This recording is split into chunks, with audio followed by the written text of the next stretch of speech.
Əgər həmin adamla işləsəz, bilin ki, böyük ehtimal o sizə badalaq vuracaq. Həmin adam satışı çox güclüdür, amma əli əyridir. Belə bir fikri mən HR tanışlarımdan birinə demişdim, bir neçə il bundan əvvəl. Və necə baş vermişdi? HR direktor bizim tanış idi. Mənə zəng elədi ki, bəs Altay filan kəs var. Düşünürəm ki, sən onu tanıyarsan. Çünki aşağı yuxarı eyni sektorda olmusunuz vaxtı ikən. Ola bilər ki, sən onu tanıyırsan. Dedim, bəli, tanıyıram. Dedi, bəs biz onu işə götürmək istəyirik. Sahibkar, yəni təsisçi çox xoşu gəlibdi onunla. Amma istədim Altay səndən də soruşum ki, necə bir adamdır. Mən də ona cavab verdim ki, çox əla satış meneceridir.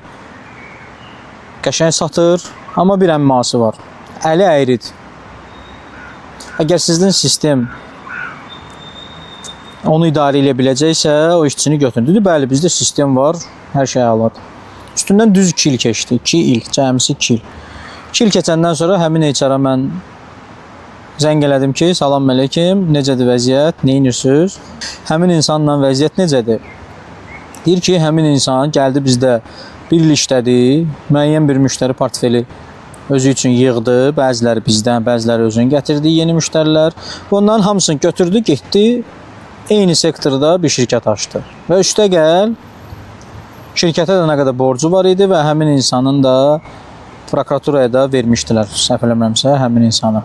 Yəni, məsələ burada budur ki, siz bir adamı götürəndə yaxşı satış bacarığı var, bu düzdür, ciddi məsələdir.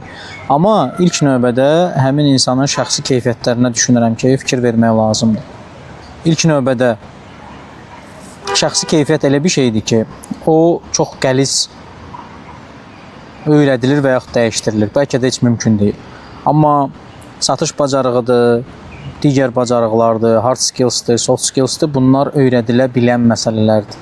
Ona görə şirkətinizin, komandanızın əsasını və onların içində digər əməkdaşları da cəlb eləyəndə ilk növbədə insanların şəxsi keyfiyyətlərini prioritetdə götürməyiniz daha məsləhətdir.